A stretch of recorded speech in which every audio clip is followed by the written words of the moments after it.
Então, ok, vamos continuar. Esse é o segundo módulo, módulo de modelos de vigas, certo? Sobre teorias e modelos de vigas.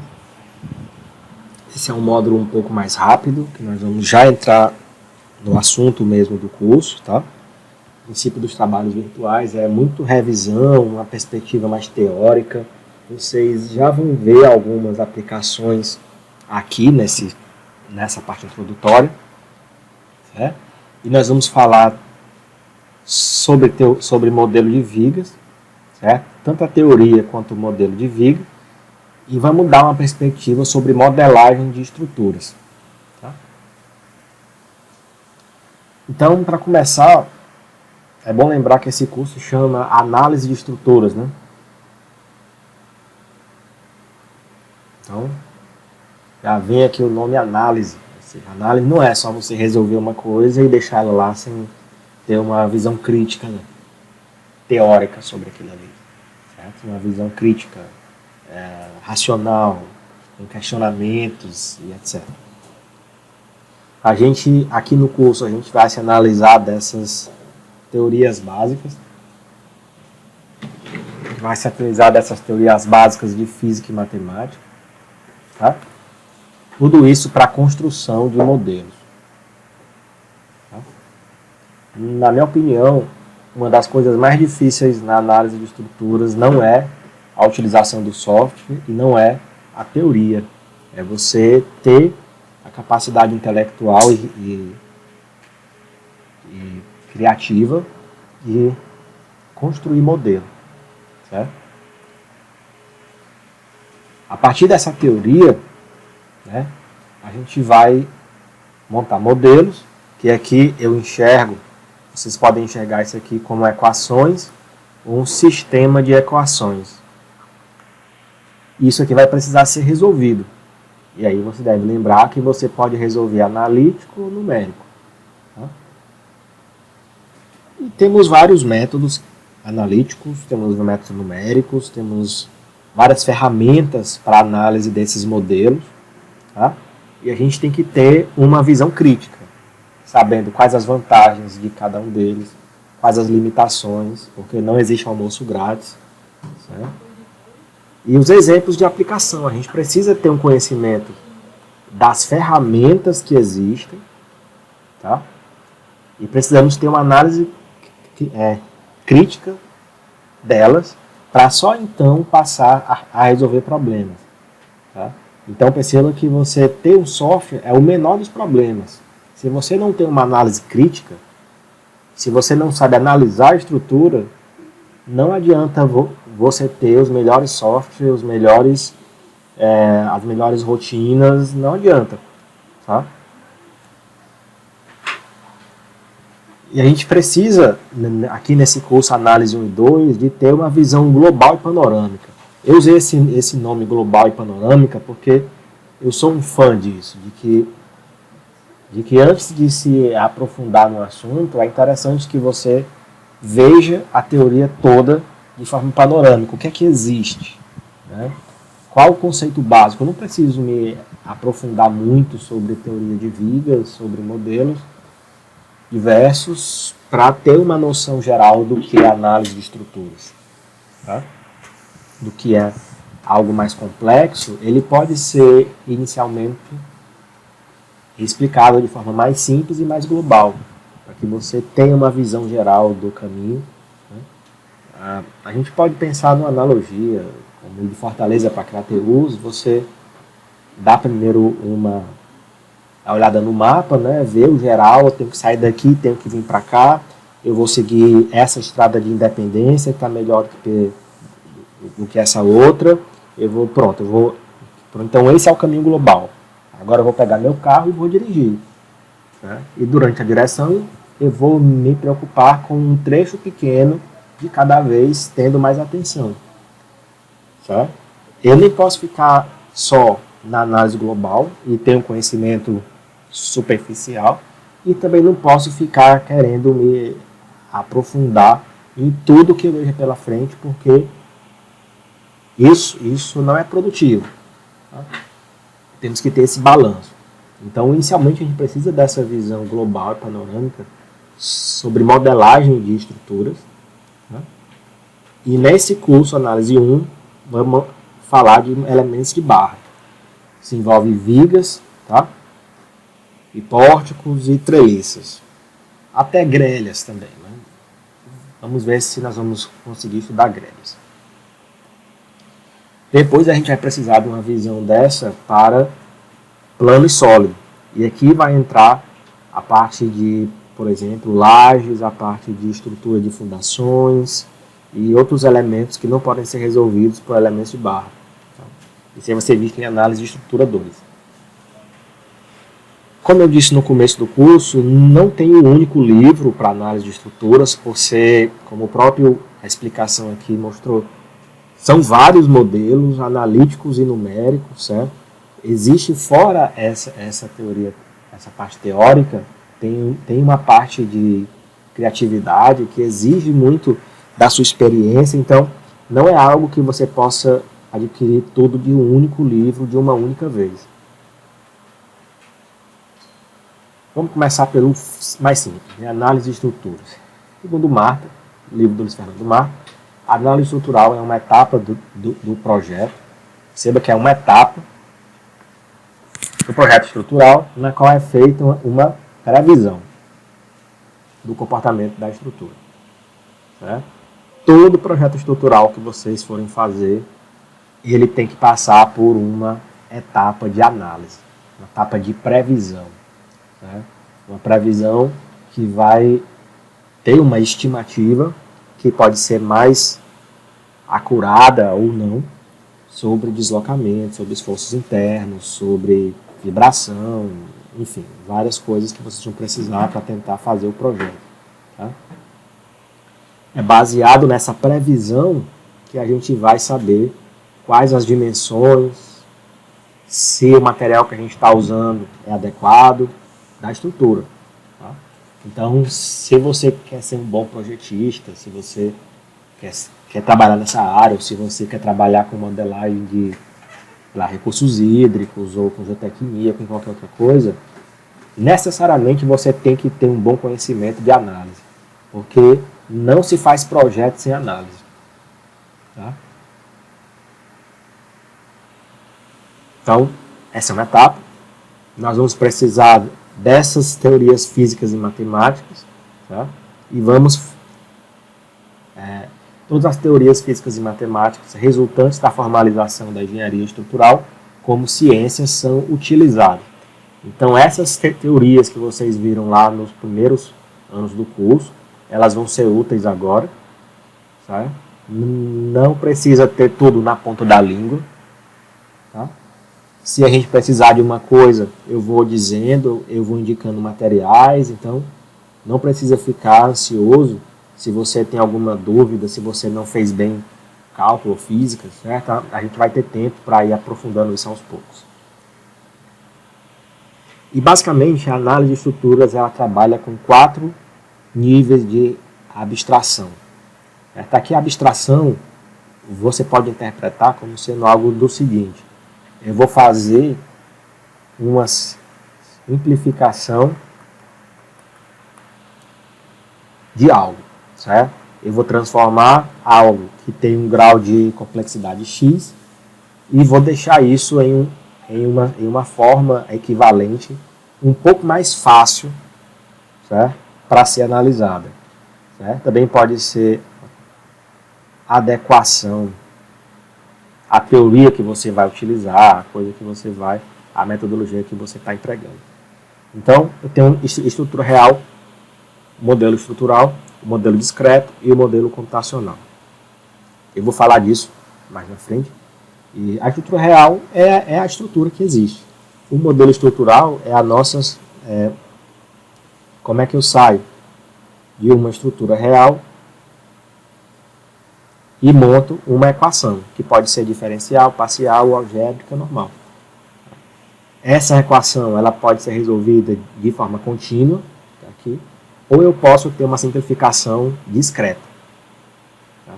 E essa equação, esse modelo discreto, pode ser resolvido computacionalmente. Tá?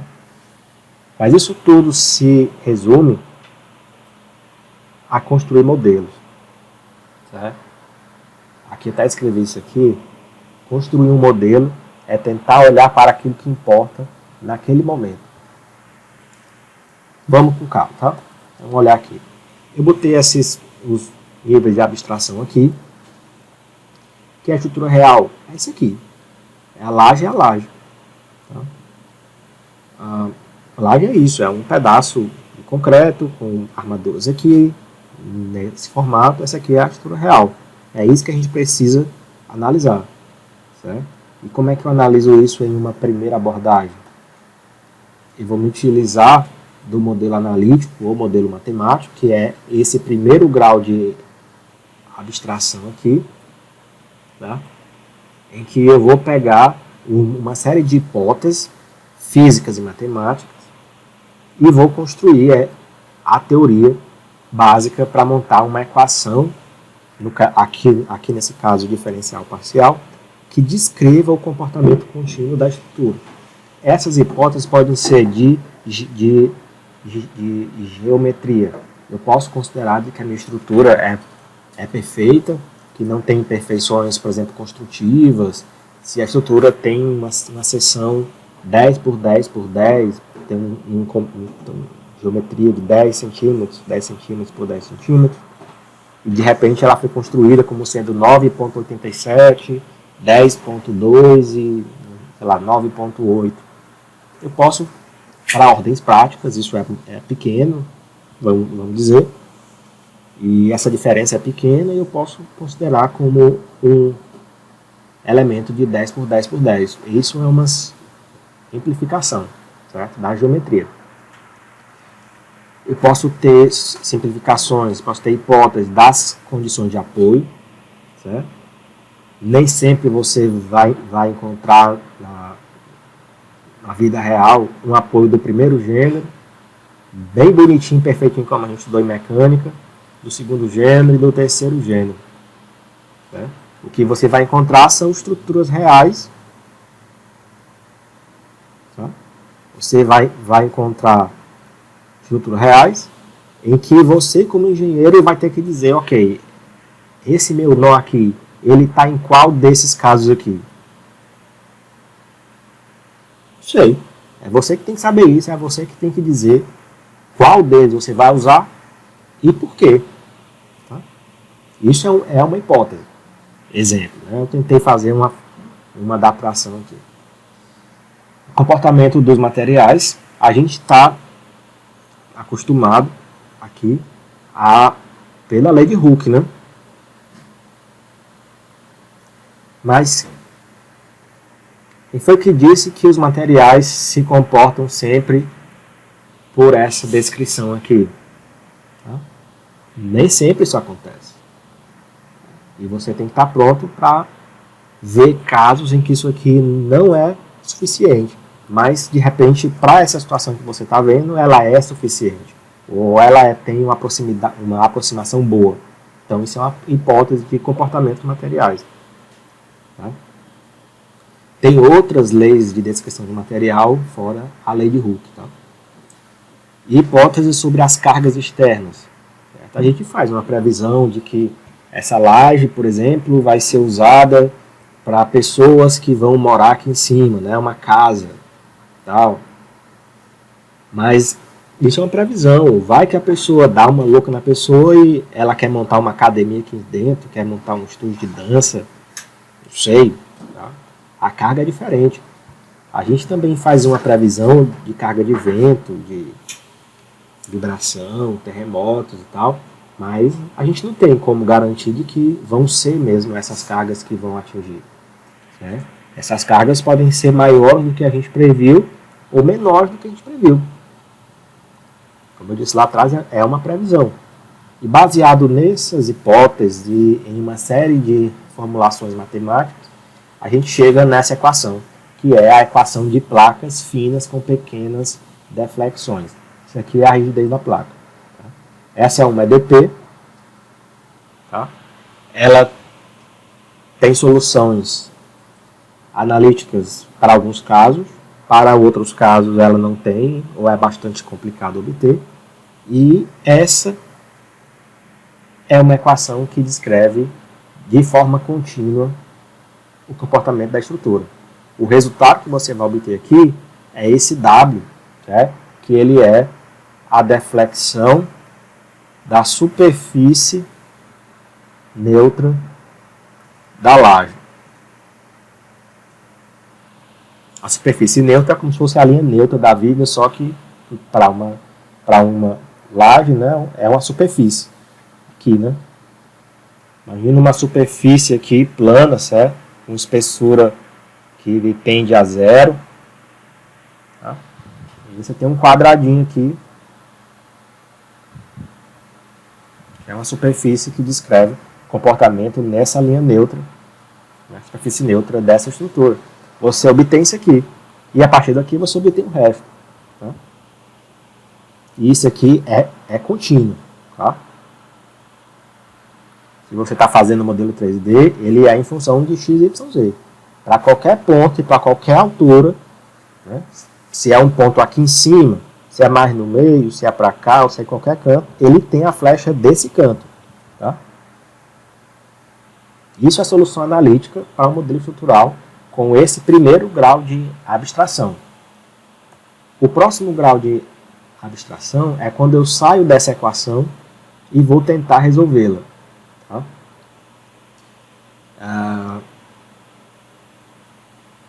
E essa solução analítica, né, contínua, ela é ou muito difícil ou não existe.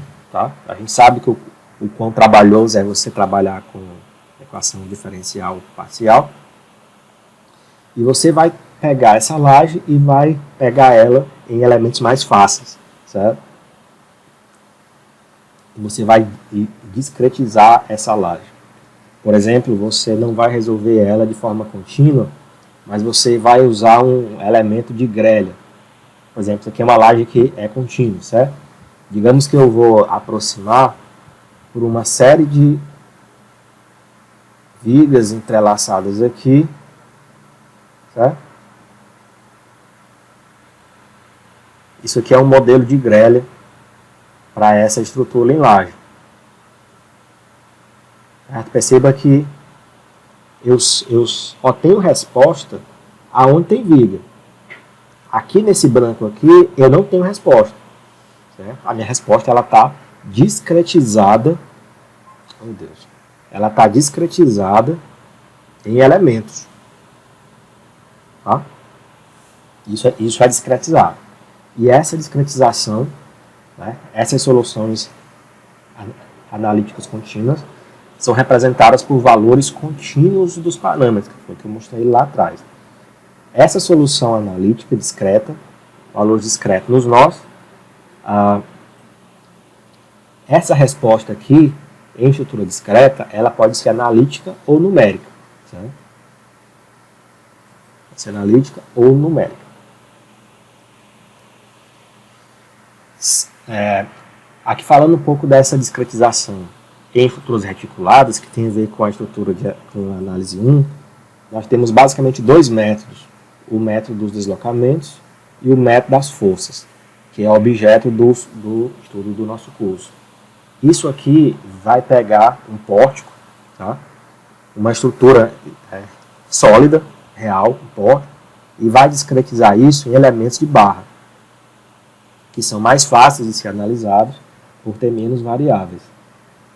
Tá? E eu vou resolver isso aqui para os nós. E eu vou interpolar o resultado entre os nós. Para essa situação aqui, dado essa simplificação, a gente tem como saber isso aqui analítico, porque a gente sabe, certo? Uma relação analítica entre momento e cortante, é fácil de obter isso aqui real. Tá? Agora, nem sempre eu vou ter isso tão simples assim, eu posso ter uma discretização numérica. Discretização em estruturas não reticuladas é objeto do curso de análise 2. Ele é basicamente feito pelo método elementos finitos. Certo? Tem outros métodos, mas esse é o mais usado, é o mais simples e é muito eficiente. Tá?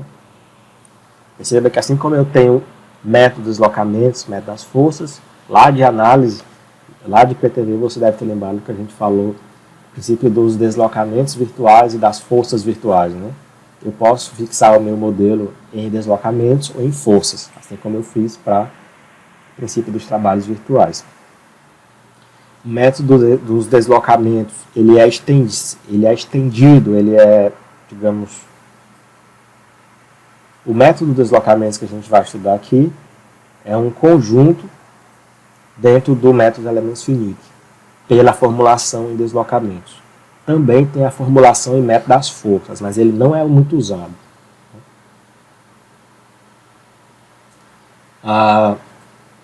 Tem uma diferença dessa discretização numérica de barra para a discretização analítica. Aqui, os meus nós estão aqui, ó. É esse encontro de pilar e viga, certo? Esses são os meus nós aqui. Isso aqui é um elemento, outro. Esse comportamento aqui, eu sei analiticamente, dado o valor desses aqui. Tá? Então, isso aqui é um elemento. Se eu estou usando o método dos elementos finitos, que é uma outra coisa que é complementar e mais completa do que complementar e mais completa, né? Que é mais completa do que o método de deslocamentos, eu não estou restringido, os nós não estão restringidos só a esses pontos. Eu posso aumentar esse número de nós. Por exemplo, eu posso quebrar essa viga, em vez de 2 nós, em 4 nós. E aí eu tenho 1, 2, 3 elementos. Posso botar quantos nós eu quiser. Tá? Esse nó vai se juntar com esse nó, formando um único nó, que é uma coisa compartilhada entre o elemento 1 e 2. E assim eu posso fazer para todos os outros elementos. Eu posso quebrar em quantos nós eu quiser e ter a resposta discretizada em nós e interpolada entre esses nós. É nisso que se baseia elementos finitos. Tá? E é nisso que se baseia o método dos deslocamentos das forças, que é o que a gente vai estudar aqui no curso. Essa discretização em plano, ela depende de elementos. E aí eu tenho elementos planos e sólidos, certo? Eu tenho elementos planos, superfícies planas, e tenho elemento sólido. Tá?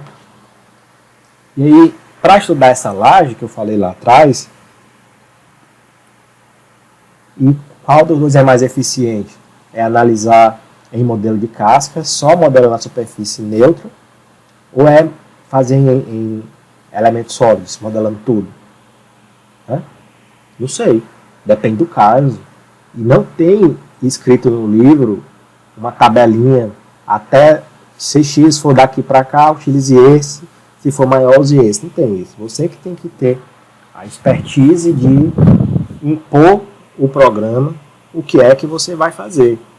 Certo? A responsabilidade é sua, não é do programa. Tá? Esse é o outro grau de abstração. É quando eu pego a minha equação analítica, eu pego a minha equação, certo? Vindo de modelo matemático, e eu vou discretizar essa solução em elementos mais simples, tá? Isso tem um preço, tá? Isso tem um preço, e eu tenho aqui um exemplo que eu acho que vai ficar mais ou menos claro, tá? Eu estava fazendo esse exemplo aqui para resistência hoje. Isso é uma viga simples, tá? Biapoiada, carregamento distribuído, 4 metros. Tá? O material é aço, com 205 MPa. A seção é 40 por 20. Eu sempre uso essa seção para facilitar, para a gente comparar as coisas. Enfim. Aqui está a minha flecha. A flecha máxima aqui está dando menos 1,524, 10 a menos 4 metros. E aqui eu tenho os momentos e cortantes. É fácil obter isso, né? Um elemento de linhazinha. Mas essa viga, ela não é uma linha de verdade. Essa viga é assim, ó. Tá? Essa viga é desse jeito. Se você obter esses resultados, ela é assim, ó. aqui a tensão de vomício, né? Vamos botar aqui a flecha, vai. Deslocamento em Y, né? Que aqui é a vertical, e 2. Meu deslocamento máximo, eu gosto de botar bastante casa decimal. Bastante divisão e máximo. Aqui o máximo está dando 0 porque ele tem uma escala aqui cartesiana, né? Em que 0, 0 aqui, e ele está menos que está para baixo. Então aqui, menos 1.567 10 a menos 4, flecha, menos 1.524 10 a menos... Ok, né? Tem uma diferença aí bastante pequena. Então esse modelo representa bem a flecha. Ok, né? Tá correto, né?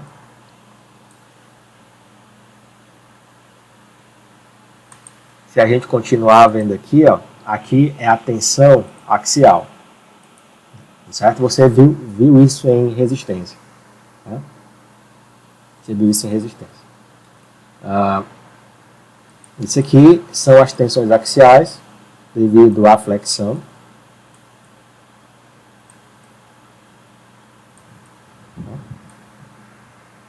Existe uma perda de informação desse modelo para esse modelo aqui. Tá?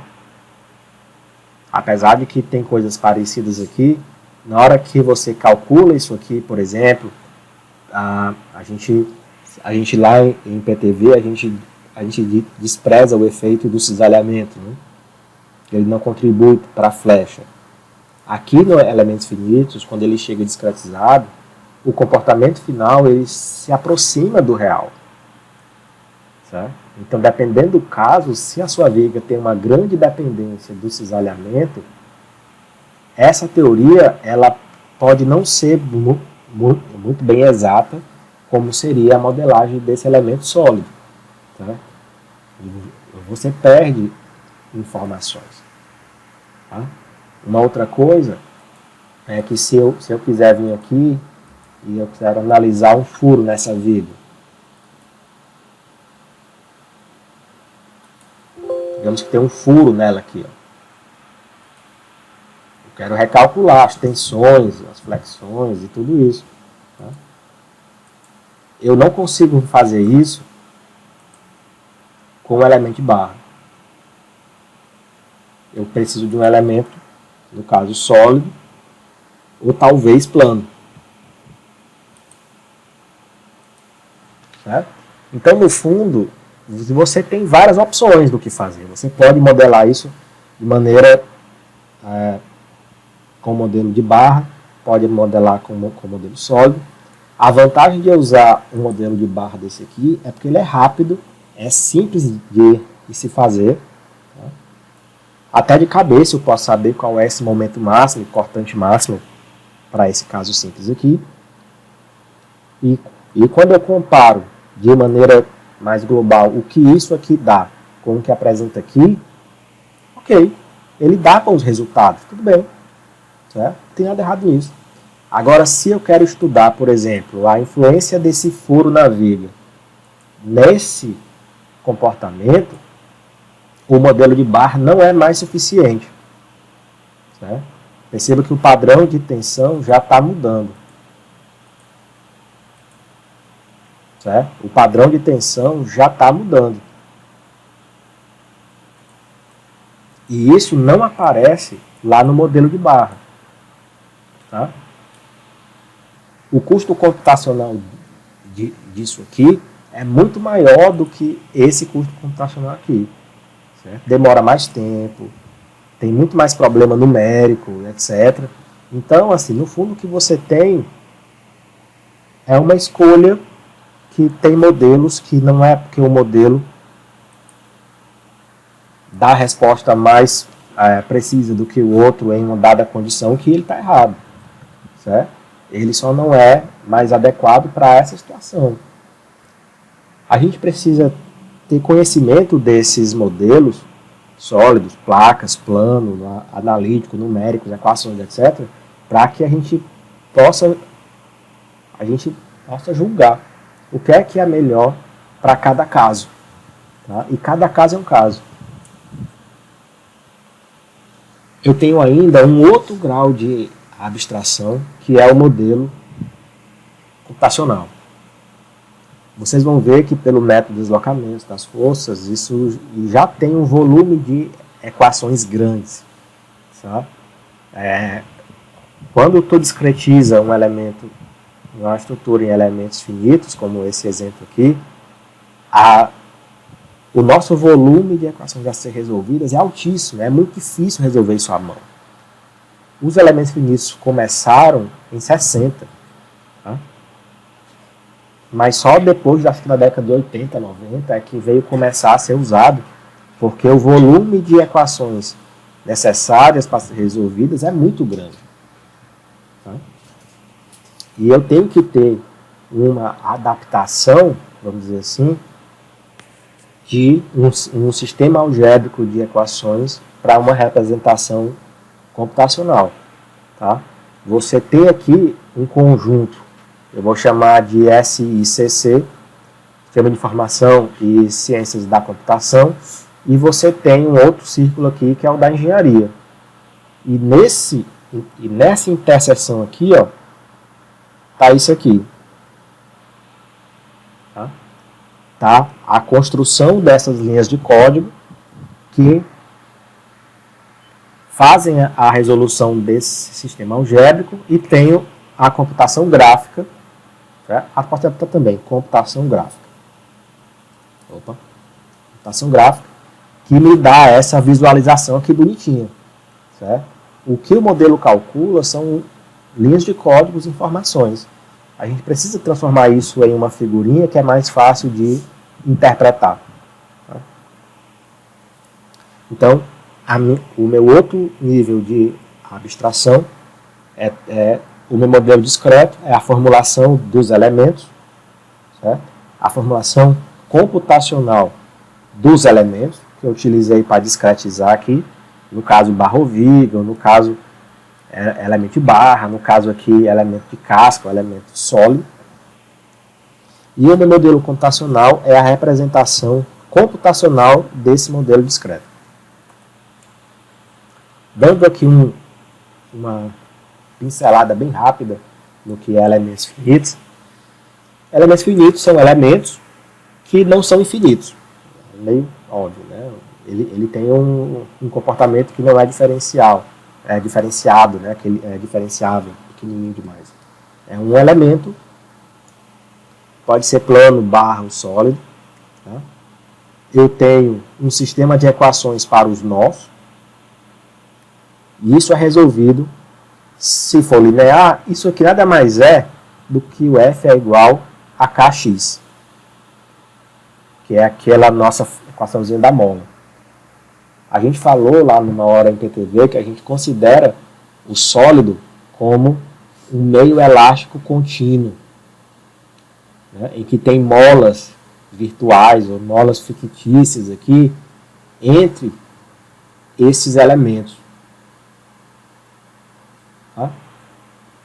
Considera isso como uma mola. Então isso é resolvido para os nós e é interpolado. Eu tenho também a não linear, que é a força interna, a força externa, a força interna menos tem que ser igual à força externa.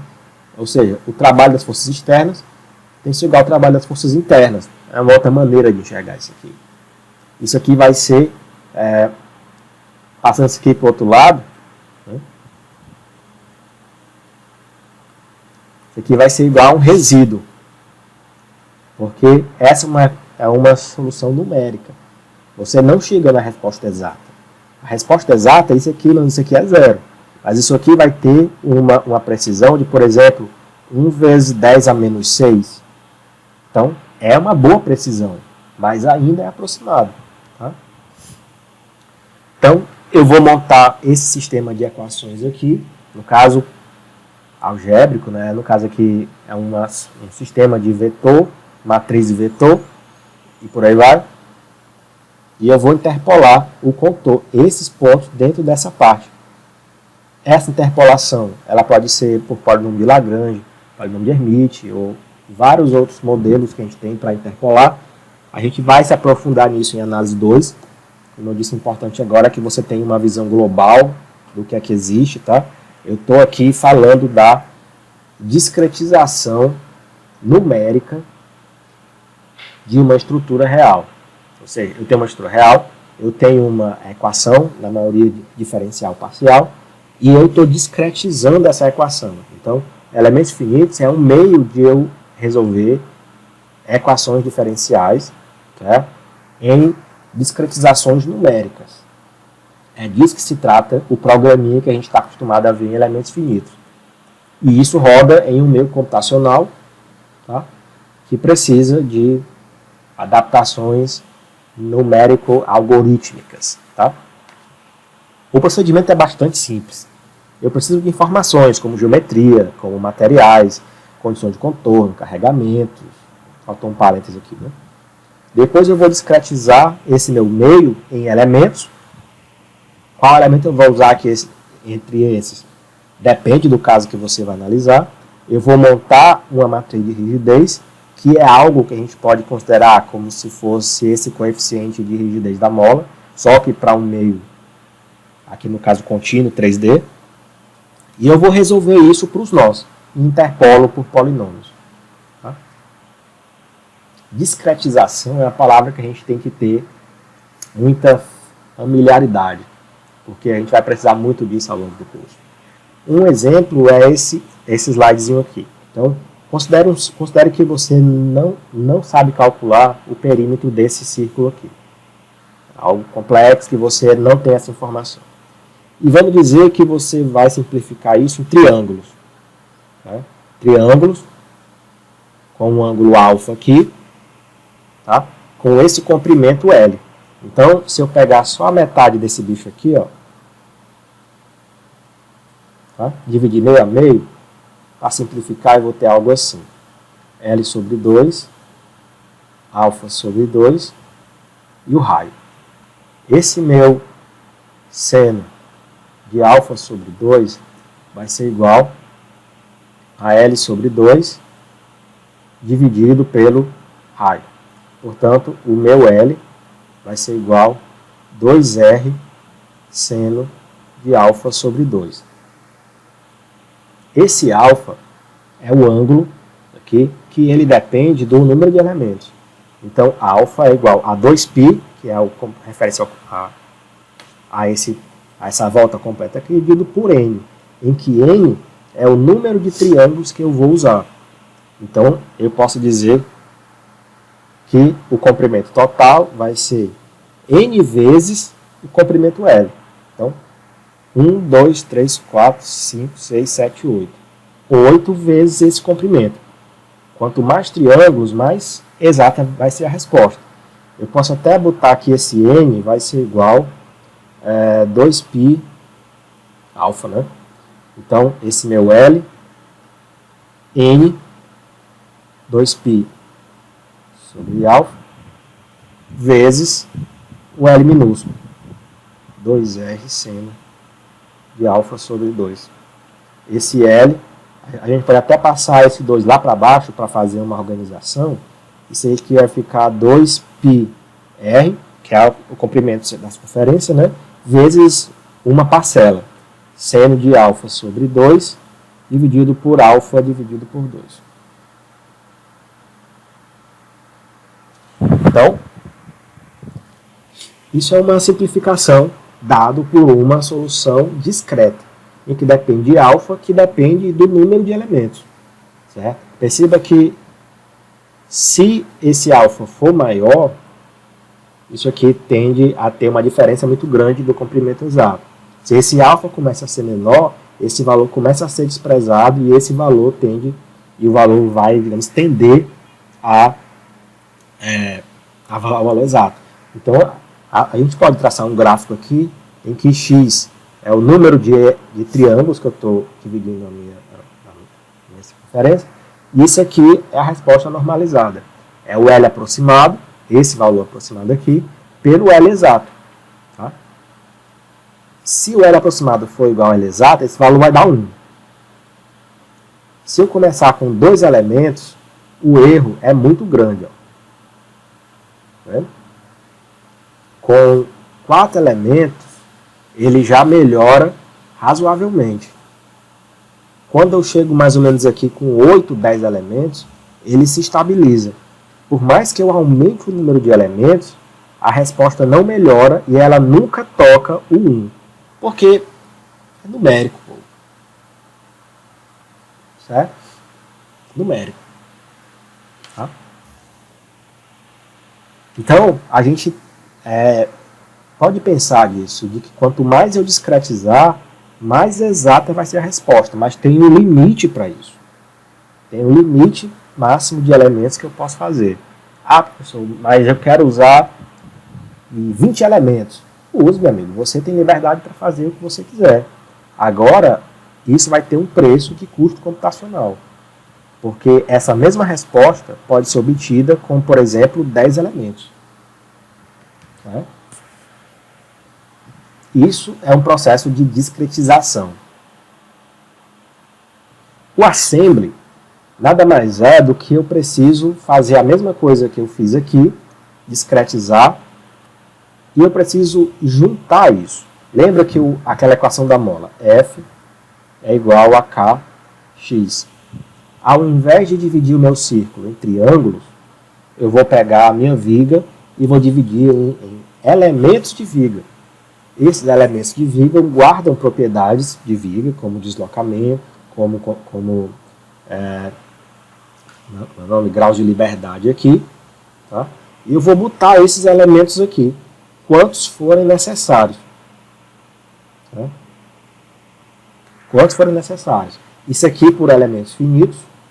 Ou se eu estiver usando o método dos deslocamentos, isso aqui vai ser um elemento, isso aqui vai ser um elemento. Preciso de só um para resolver isso aqui todinho. Tá? E aqui outro, aqui outro. Eu preciso fazer esse assembly, é algo como juntar, certo? Como montar.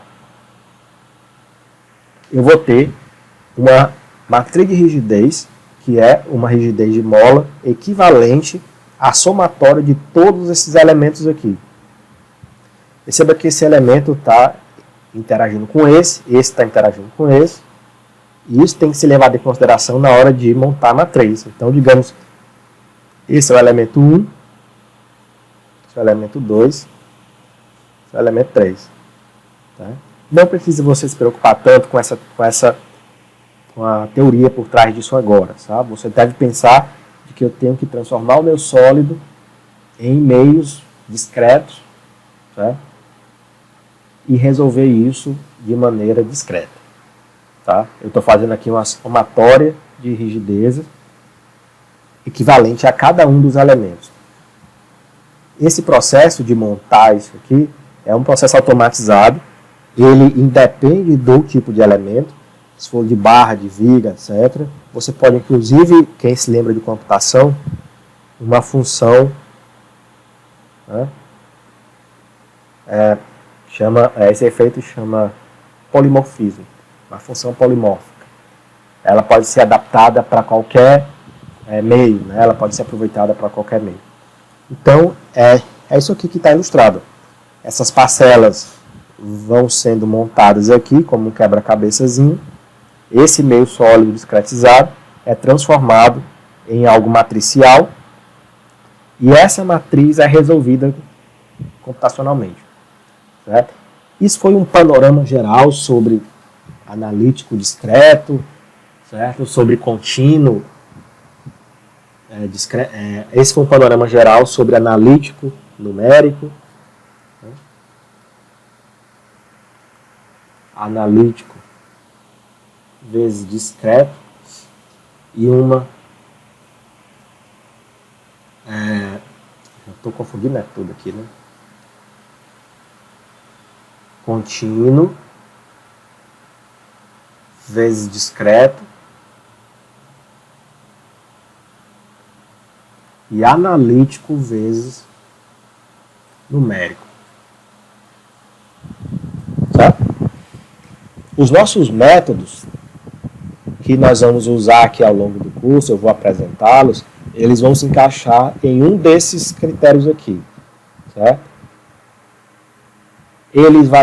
aqui no curso, aqui especificamente, eles vão ser discretos, né? A maioria deles analítico. Ao falar de modelo de viga, eu estou falando de uma solução contínua, analítica para a viga.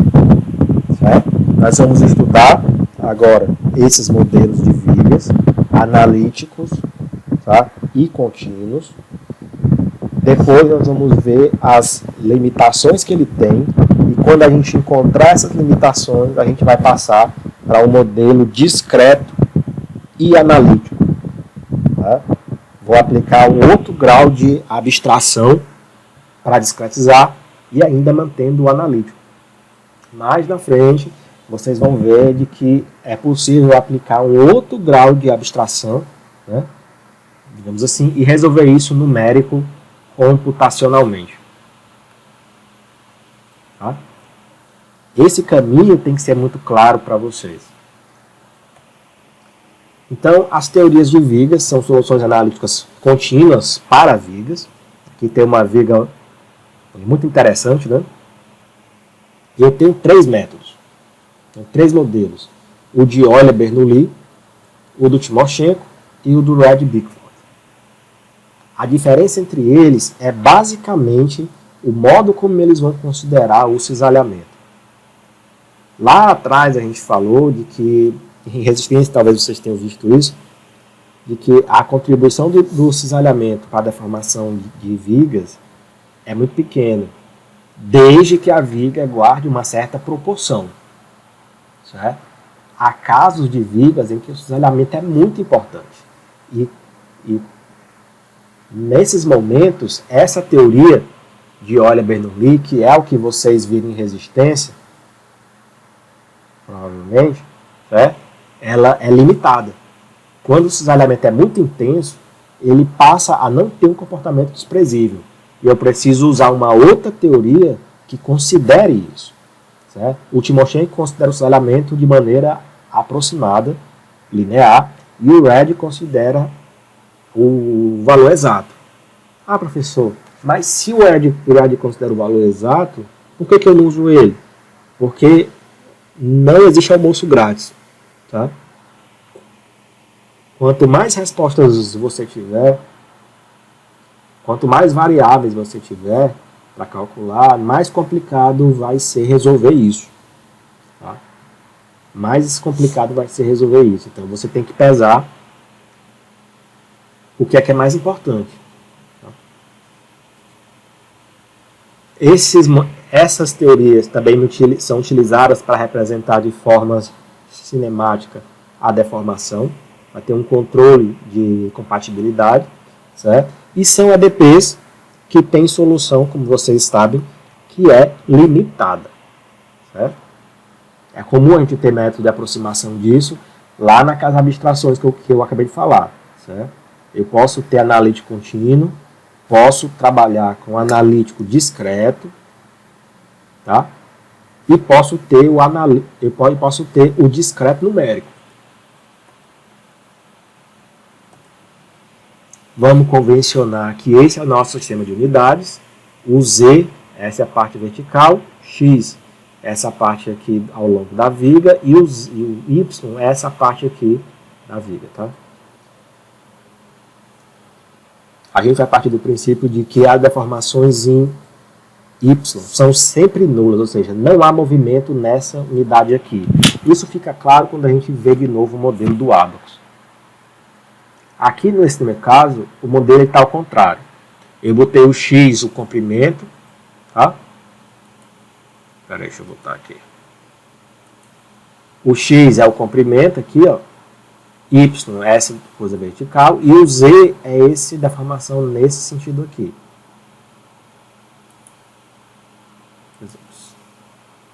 Vamos olhar o deslocamento, tá?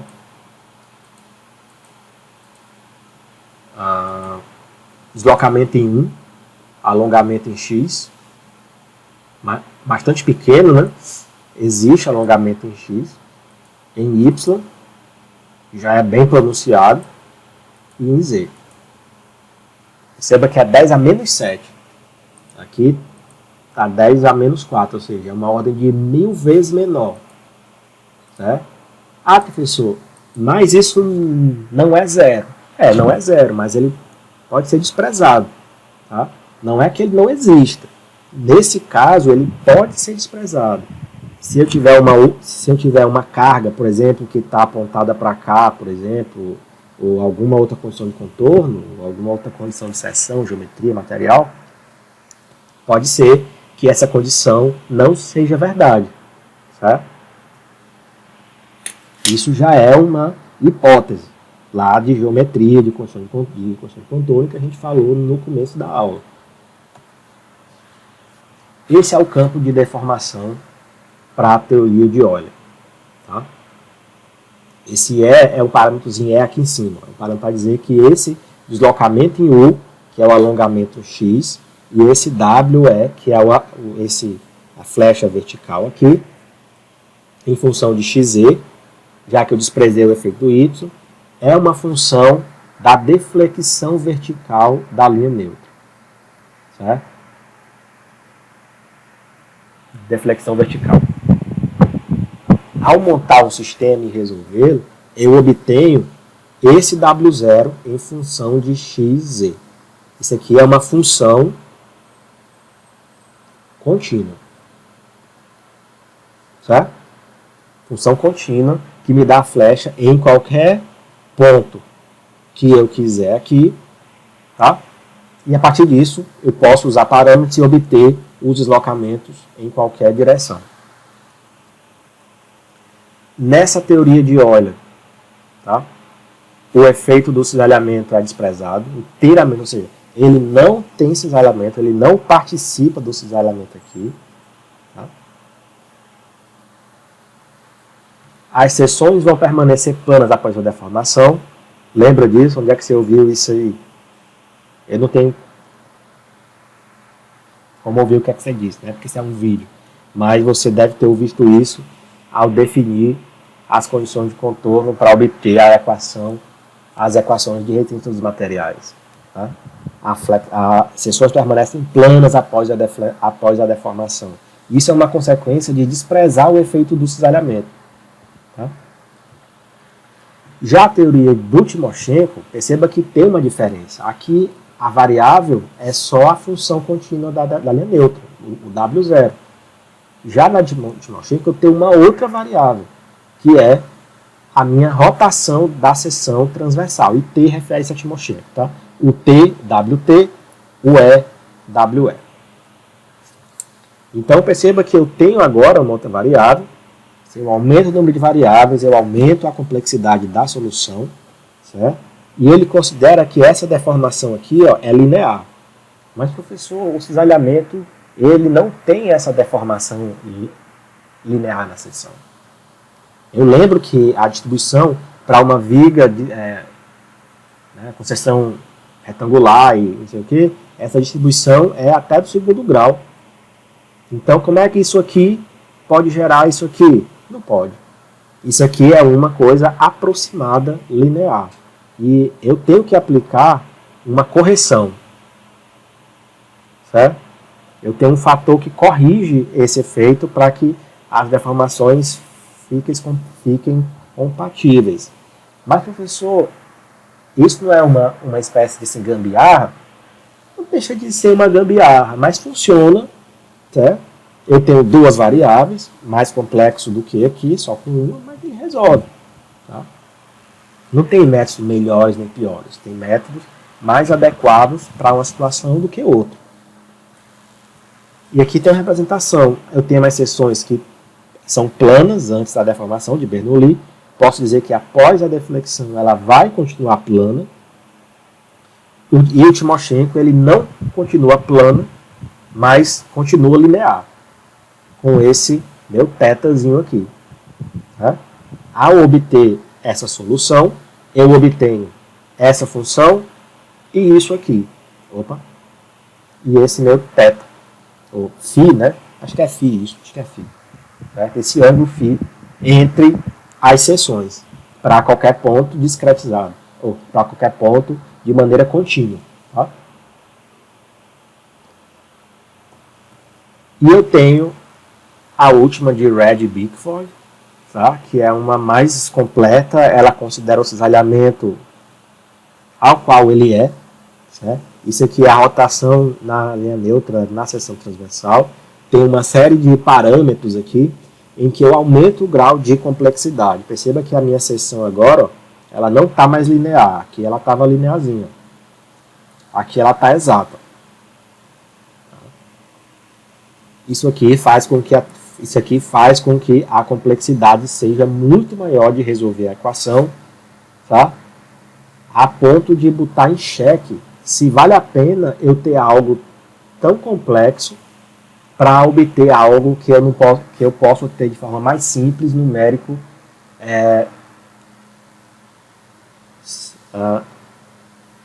Isso aqui põe em xeque se vale a pena eu manter a minha análise num elemento de barra ou se é melhor eu passar por um elemento 3D. Né? E aí você pode perguntar qual é o limite, certo? Eu vou usar quando um elemento 3D e quando um elemento 1D. Eu não tenho como lhe responder isso, porque isso varia conforme o caso. O que você tem é que ter a expertise de saber de que tem custos e desafios em fazer uma análise 3D e 1D. Tá? As seções aqui no campo de deformação adotado por Red e Bickford, as seções não permanecem planas e nem lineares, certo? E eu não preciso mais do fator de correção do cisalhamento. O valor já é exato, certo? Essa é a parte introdutória do vídeo, eu acho que ficou inclusive longo, mas enfim. E a gente vai continuar nos próximos, onde a gente vai falar sobre a teoria de óleo, vamos estudar ela mais a fundo, vamos estudar depois a de Timoshenko e a relação entre as duas, e eu vou deixar aqui essa teoria de Bickford, de Red Bickford, como uma coisa à parte, certo? Quem tiver interesse, vai atrás dessa teoria, tá? Mesmo que você não vai estudar, você vai ter uma noção de que existe uma outra teoria de vídeo fora de óleo de Timoshenko, tá? Então é isso, a gente se vê no próximo vídeo.